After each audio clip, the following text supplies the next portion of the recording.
Your recent book, Quantum Healing, is filled with the mystery, wonder, and hope of men and women who have experienced seemingly miraculous recoveries from cancer and other serious illnesses. As a respected New England endocrinologist, educated in Western medical methods, you began your real search for answers when you saw patients in your own practice completely recover after being given, by responsible estimates, only months to live. How do you approach serious cases such as cancer, heart disease, and AIDS? Well, the way I approach anybody else, I look at not so much the disease, but the person who has the disease.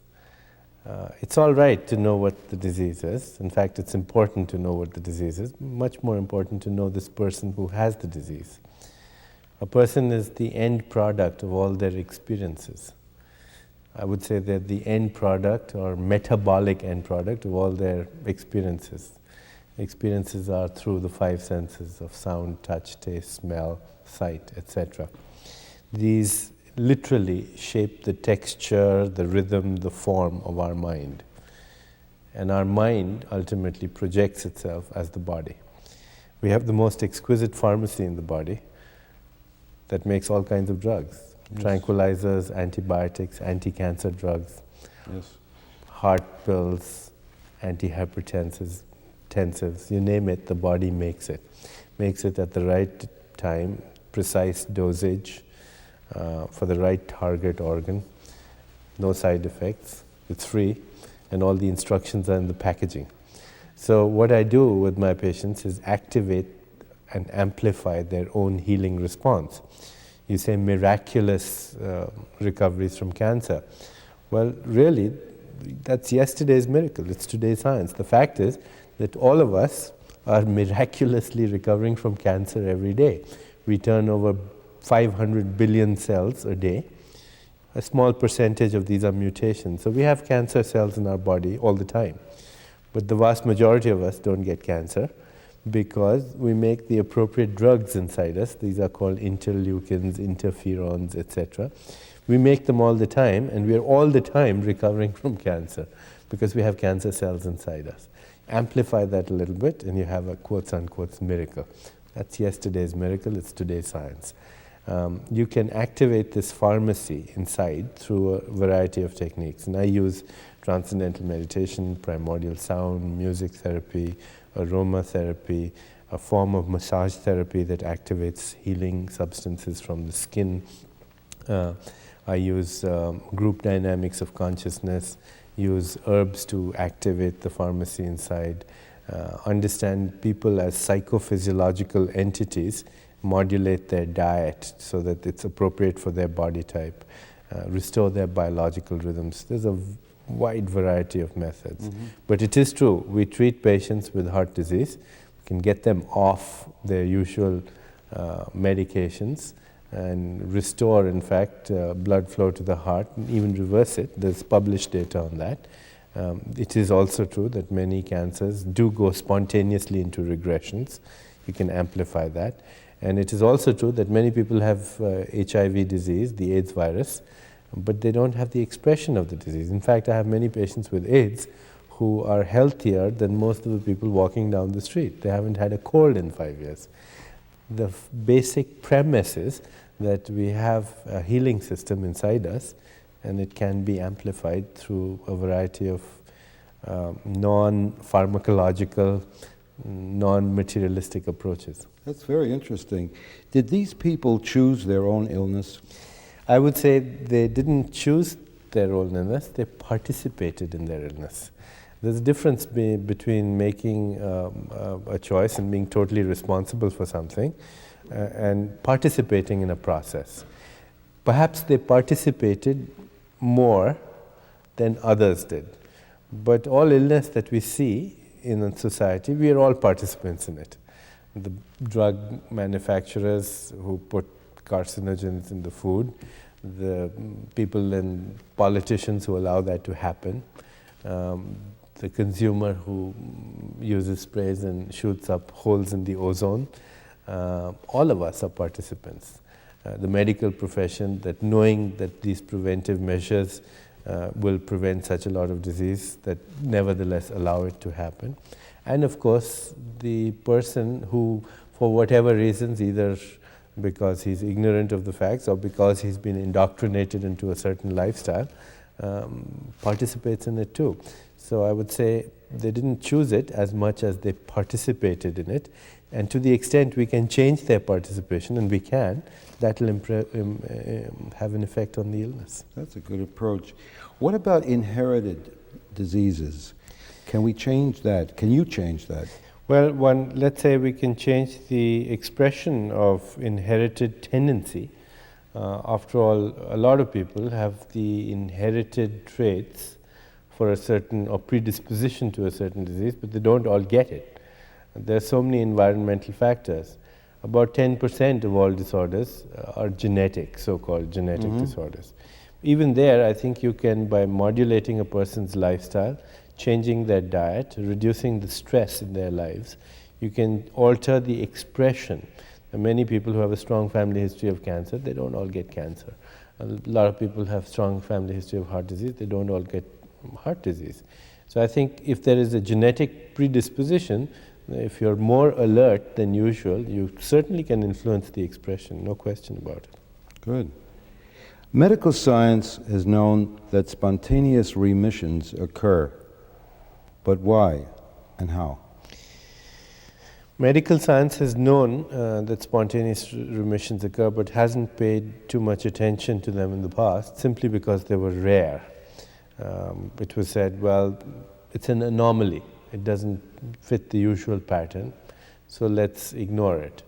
Well, precisely because it's an anomaly is why we should study it, because if we could find out the mechanism, then we can replicate it in other people. In the last few years, there's been a lot of interest in these spontaneous remissions. There's an institute in California, in Sausalito, called the Institute of Noetic Sciences. I know that. They've collected data on it, and they've documented at least 3,000 spontaneous remissions just in the last couple of years. So it's fact that scientists are looking at them, looking at the mechanism, and the mechanism is precisely what I mentioned earlier, an amplification of a normal self-correcting homeostatic response. And you can maximize that by reducing the stress in a person's life, by modulating his diet, and by restoring his biological rhythms. Can positive visualizations or the will to live also produce them? I think to a limited extent, yes. Some people are good visualizers and some are terrible. And those who are terrible, it causes more stress than it removes. So I'm not one of those advocates of positive visualization. I also don't recommend positive attitude as a form of mood making. It's just a lot of stress. You're positive, if you're positive and feeling good inside, you can't make a mood of it. In fact, you make a mood of it, you're going to have more stress.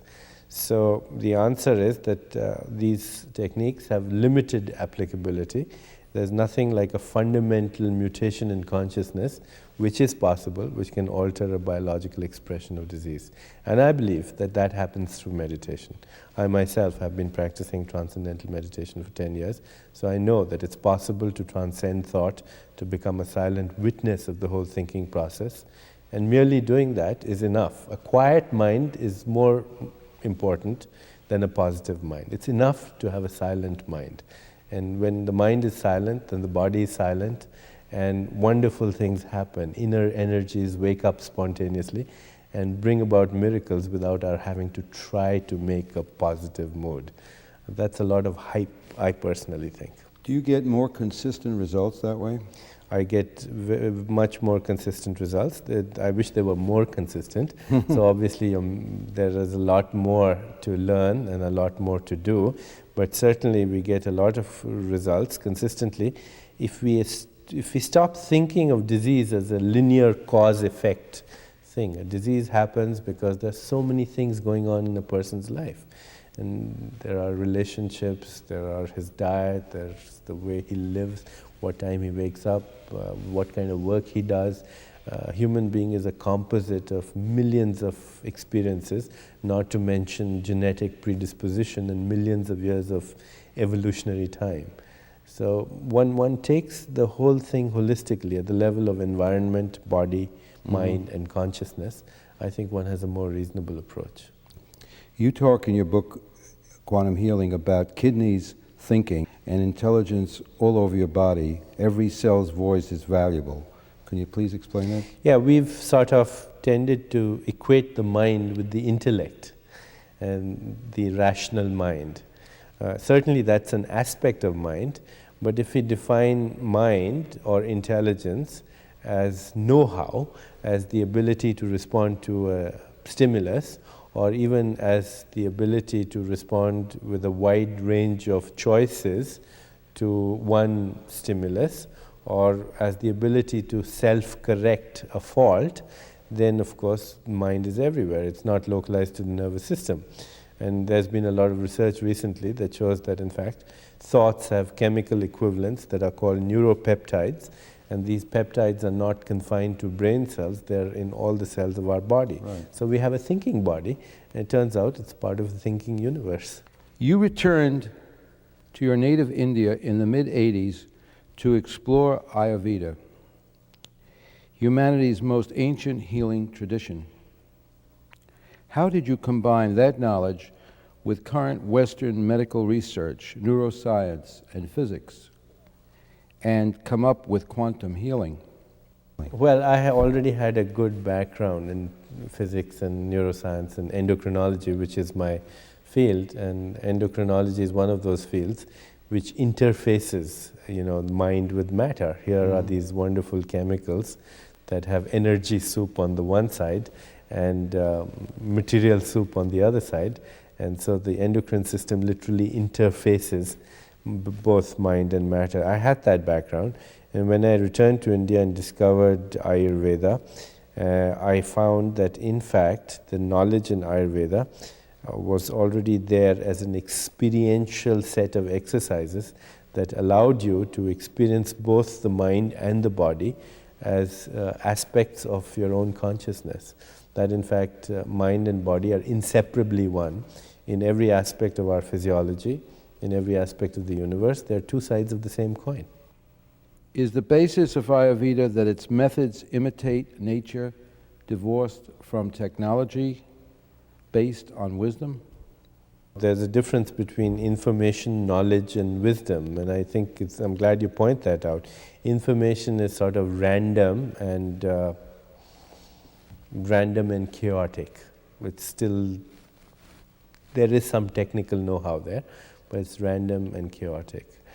Knowledge is more complete.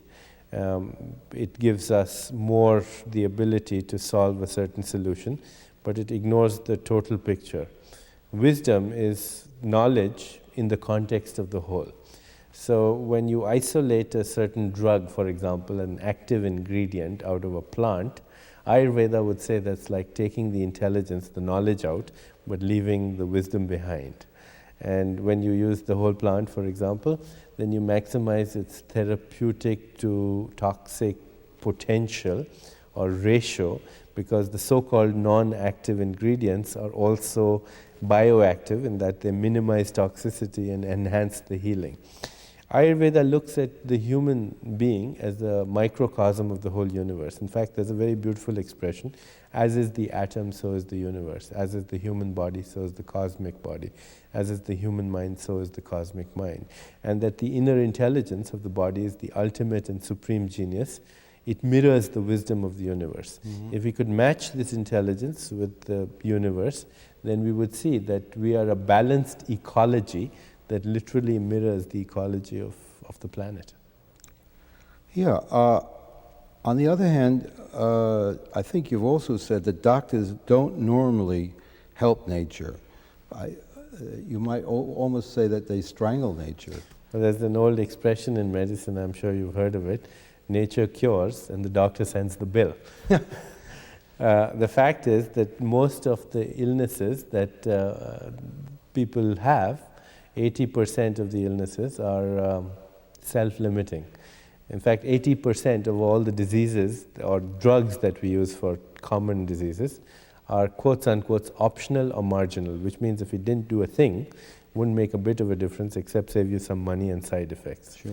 So I think a good doctor who understands that would be much more selective in the use of his drugs, and if anything, he would strive to activate the patient's own healing responses so that the process would be much more natural. Most of the drugs we have are in any case symptomatic. They treat symptoms, or at best they interfere with the mechanism of disease.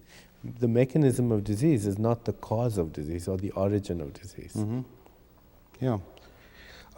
You say that quantum healing is the ability of one mode of consciousness, the mind, to spontaneously correct the mistakes in another mode of consciousness, the body. Right.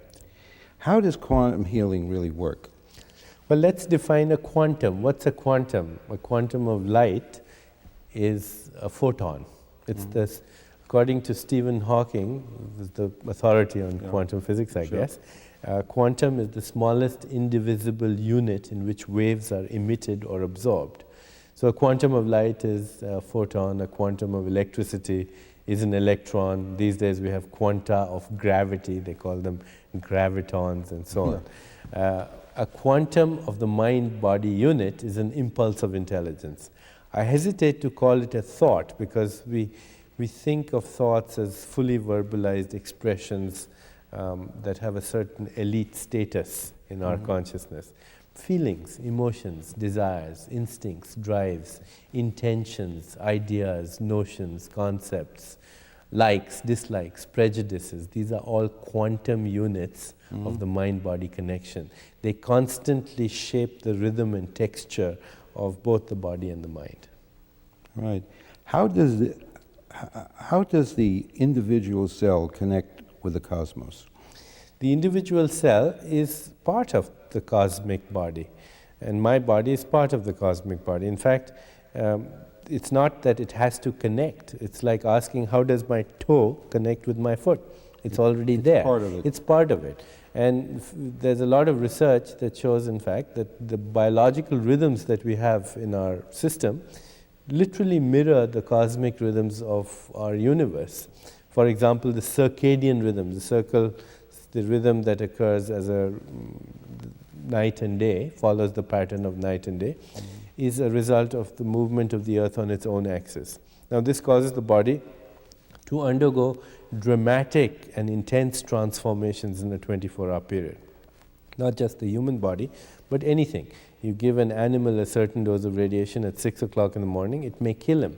You give the same dose of radiation at 6 in the evening, it has a beneficial effect because it's not the same body at 6, and because it's following the patterns of the universe. So too, as the earth moves around the sun, there are seasonal changes that bring about changes in our body.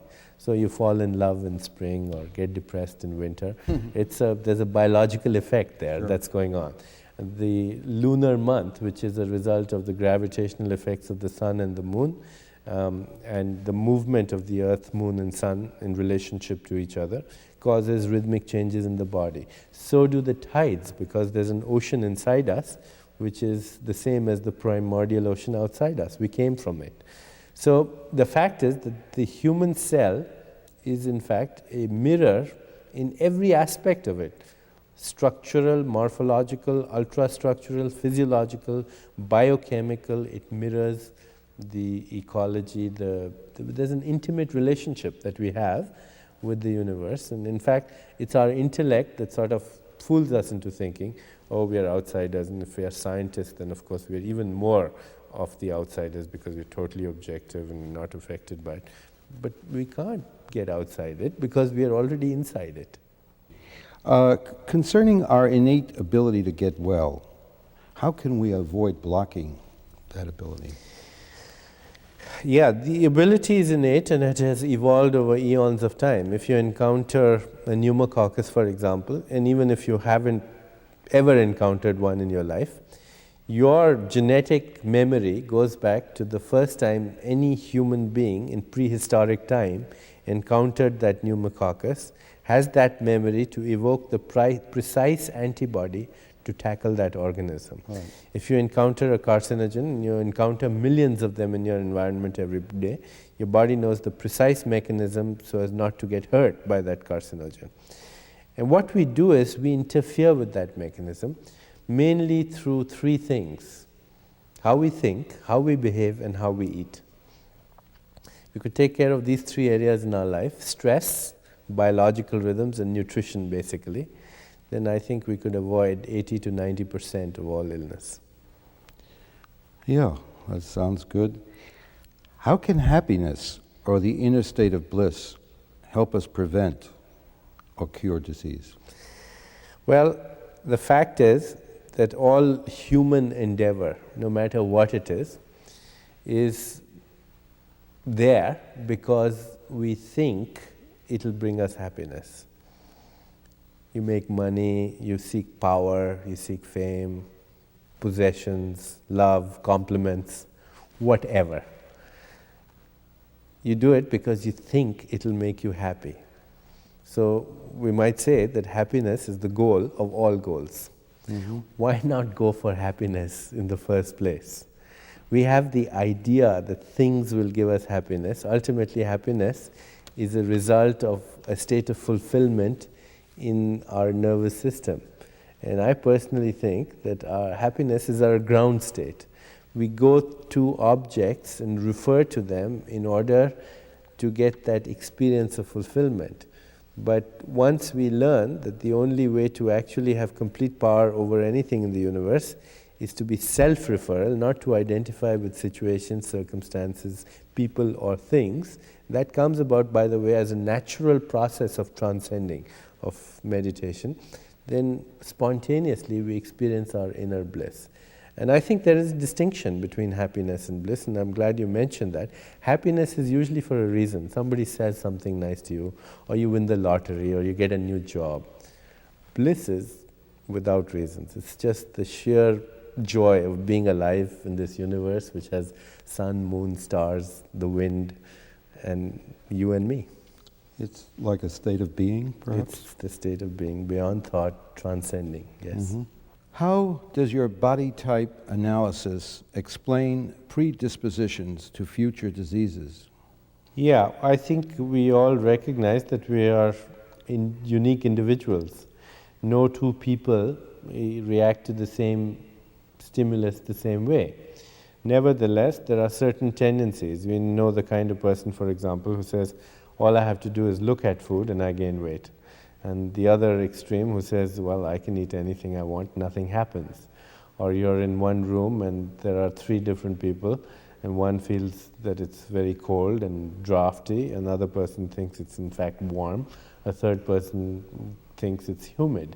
They're all responding differently to the same stimulus. We have unique individualities that are operational at all levels: biochemical, physiological, emotional, psychological. So having an idea of this psychophysiological tendency or propensity allows an Ayurvedic physician to tailor the therapy according to a person's body type. And that includes the kind of diet he'll give him. That includes the kind of daily and seasonal routine he'll give him. That includes the kind of medicine he might give him, or the dosage of the medicine that he might give him. So that includes the kinds of music or sounds he might recommend, or colors he may recommend, or even things like aroma and massage that he may recommend. And therefore, this idea of psychophysiological body typing, of profiling you as a unique individual, is one that gets a lot of importance in Ayurveda. It allows us to tailor therapy very uniquely and specifically to you. As I said earlier, it's important to know what disease you have, but it's more important to know who has the disease. But can we change our body types? No, we can't change our body types. What we can do is restore the balance in our body types, and that is more than enough. In other words, to get in touch with to live effortlessly, mm-hmm. and comfortably, is to respect our individuality. And we can do that by understanding our body type. So, can we really avoid sickness and attain health? I definitely believe so, otherwise I wouldn't be here. Okay. I think health is a state of positive well-being, not just the absence of sickness. And that positive state of well-being extends to all levels: physical, emotional, psychological, spiritual. It's the harmonious interaction of all the elements and forces that make us who we are. And I think it's not only achievable, I think it's our ground state. If anything, the fall from grace, the popular expression, is that we lost the memory of health. Once you restore the memory of health, there's no going back. It's like a child that's born can't return to the womb. Well, that's a good message. Can you really heal any and all diseases with awareness and control of the invisible patterns that steer the body? I think we should say we can alter the expression of any and all disease. There are certain limitations, and they go by certain names. There are certain genetic limitations sometimes, and they too can be influenced. So I would say we can alter the expression of any and every disease. Can you avoid stress in your work and your personal life? I don't have stress in my life at all, and I'm being totally honest about that. Doesn't mean I'm not exposed to stimuli that could be interpreted as stress, but I don't empower those stimuli. I don't waste my energy over them. In other words, I don't refer to them, I don't relinquish my power to them, so I don't have the stress, and that I think is achievable by anybody and everybody. Right. You're recommending meditation for a healthy life, even though others warn against getting in touch with energies that one can't control. Is that a problem? No, I think people have fear of the unknown. What they should really fear is the known. The known is all the past training they've had that's locked them into a certain reality. The unknown is what we should be stepping into in every moment of our existence. Then life would become much more exciting. Meditation is a way of taking us to that level of awareness from where thoughts, feelings, emotions, desires emerge. And there's nothing like transcending. As I told you, I've practiced transcendental meditation for almost 10 years now, and I can tell you there's nothing like getting in touch with yourself. And that's what meditation is. People have all kinds of preconceived notions about it and a fear of it that comes about from not really knowing what it is. Mm-hmm. If the energies wake up, so what? You are the one who controls them. Or you feel in every case we can control I think the more energy? awareness you have and the more self-aware you are, the more you're spontaneously in control. It's not some manipulative type of control. It's a spontaneity of self-referral. It's feeling that you control your mind, your body, your environment. You're not the victim, but you're the boss. Right. Why not? Well, sure. Can the memory of good health returning bring with it enough power to last a lifetime? Yes, as I said to you, it's like a child being born cannot return to the womb. Once there is that mutation in consciousness, there's a biological mutation and it's irreversible. It's being high on yourself. Yeah, but that memory of good health is something that we somehow put away. We don't carry it with us all We the don't time. carry it with us because our mind is object referral. It refers constantly to objects in the environment and it identifies with them. If we can make a certain perceptual shift where instead of object referral we become self-referral, then there's spontaneity of that memory, not just as an intellectual exercise, but as an experiential knowingness that you're grounded in every moment of your life, even dream and sleep. Mm-hmm. You say that the body is a three-dimensional physical picture of our thoughts. Yes, as I again mentioned earlier, thoughts are impulses of intelligence that arise from the ocean of consciousness and then in fact manifest themselves on a material level as these chemicals, these neuropeptides. Neuropeptide is not a good word because they're not confined to the brain, they're everywhere. So every time, let's say you have the experience of fear in a dark alley, that experience of fear takes physical shape in the form of adrenaline, spurting not only from your adrenal gland but from every cell in your body. If you have the experience of exhilaration, then that exhilaration takes physical form as interleukin, interferon, which are very powerful anti-cancer drugs, by the way. You make tons of them when you feel exhilarated. If you feel tranquil, then that tranquility takes physical form as the generation of a Valium-like substance in your body. So all impulses of intelligence, which are fluctuations in consciousness, which express themselves as thought, feeling, desire, emotion, in fact structure the body, and the body is that three-dimensional projection. There's an ancient saying in Ayurveda, I interact with myself and experience myself subjectively as the mind. I interact with myself, experience myself objectively as my body. But it's nothing other than myself. That's all there is. My body is me, and my mind is me, and in fact, it's my own creation. That's very good. There's another beautiful saying. It says, if you want to know the condition of your mind in the past, examine your body now. If you want to know what your body will look like in the future, examine your mind now. How does the future for medical science look? I think the future is going to be very exciting. On the one hand, we're going to see an explosion in technology, which will make diagnostic procedures even more precise than they are today. But on the other hand, we'll become much more cost conscious, so we'll use them more sparingly and hopefully without the side effects that we get when we use them injudiciously. I think medical technology will advance to the extent where in fact we can handle any kind of acute emergency, and I think that's a great boon. On the other hand, I will see that for most of the chronic diseases and most of the ills that humanity is plagued by, we will not depend on technology. We will depend on the innate healing powers of the individual. And the future patient will be one who's adept at becoming his own healer. First of all, with an emphasis on prevention, and secondly, should that for some reason not be effective, to evoke the healing response from within, to activate this internal pharmacy, which is more exquisite than any multinational company can come up with. Very good. Thank you very much. It's been a very interesting interview. Thank you for having me here. It was very enjoyable.